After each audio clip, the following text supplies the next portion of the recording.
एक स्वतंत्र गणराज्य बनाने और देश में कानून का राज स्थापित करने के लिए 26 नवंबर 1949 को भारतीय संविधान सभा द्वारा इसे अपनाया गया और 26 जनवरी 1950 को लागू किया गया था।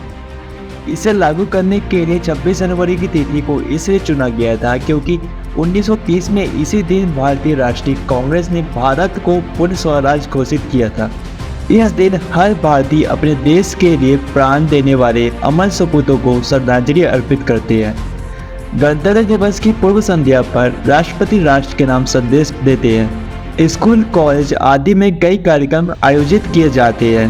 भारत के राष्ट्रपति दिल्ली के राजपथ पर भारतीय ध्वज फहराते हैं। राजधानी दिल्ली में बहुत सारे आकर्षण और मनमोहक कार्यक्रम आयोजित किए जाते हैं। दिल्ली को अच्छी तरह से सजाया जाता है। गणतंत्र पथ पर बड़ी धूमधाम से परेड्स निकाली जाती है जिनमें विभिन्न प्रदेशों और सरकारी विभागों की झांकियां होती है। देश के कोने कोने से लोग दिल्ली में 26 जनवरी की परेड्स देखने के लिए आते हैं। भारतीय सेना अपनी शक्ति प्रदर्शन करती है। 26 जनवरी के दिन धूमधाम से राष्ट्रपति की सवारी निकाली जाती है। बहुत से मनमोहक कार्यक्रम आयोजित किए जाते हैं। देश के हर कोने में जगह जगह पर ध्वजवंदन होता है और कई तरह के कार्यक्रम आयोजित किए जाते हैं। विश्व भर में फैले हुए भारतीय मूल के लोग तथा भारत की दूतावास भी गणतंत्र दिवस को हर्षोल्लास के साथ मनाते हैं। भारत के हर कोने कोने में मनाया जाता है और देश के प्रति एक नई उमंग देखने को मिलती है। सन 1929 के दिसंबर में लाहौर में भारतीय राष्ट्रीय कांग्रेस का अधिवेशन पंडित जवाहरलाल नेहरू की अध्यक्षता में हुआ,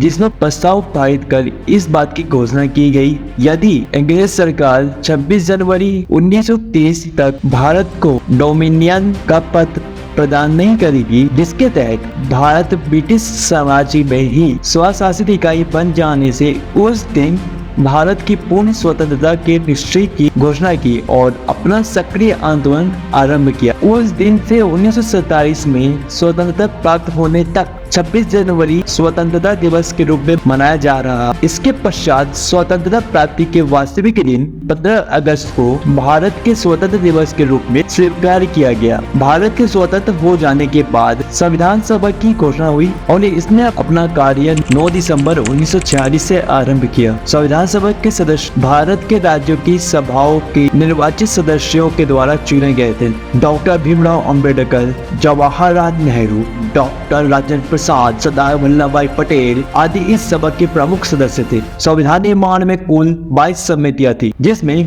प्रारूप समिति सबसे प्रमुख एवं महत्वपूर्ण समिति थी और इस समिति का कार्य संपूर्ण संविधान लिखना या निर्माण करना था। प्रारूप समिति के अध्यक्ष डॉक्टर भीमराव अंबेडकर थे। प्रारूप समिति ने और उसमें विशेष रूप से डॉक्टर भीमराव अंबेडकर जी ने 2 वर्ष 11 माह 18 दिन में भारतीय संविधान का निर्माण किया और संविधान सभा के अध्यक्ष डॉक्टर राजेंद्र प्रसाद को 26 नवंबर 1949 को भारत का संविधान सौंप दिया। इसलिए 26 नवंबर दिवस को भारत में संविधान दिवस के रूप में प्रति वर्ष मनाया जाता है। संविधान सभा के संविधान निर्माण के समय कुल 114 दिन बैठक की। इसकी बैठकों में प्रेस और जनता को भाग लेने की स्वतंत्रता थी। अनेक सुधारों और बदलाव के बाद सभा ने 284 सदस्यों ने 24 जनवरी 1950 को संविधान की 2 हस्तलिखित कापियों पर हस्ताक्षर की। इसके 2 दिन बाद संविधान 26 जनवरी को यह देश भर में लागू हो गया।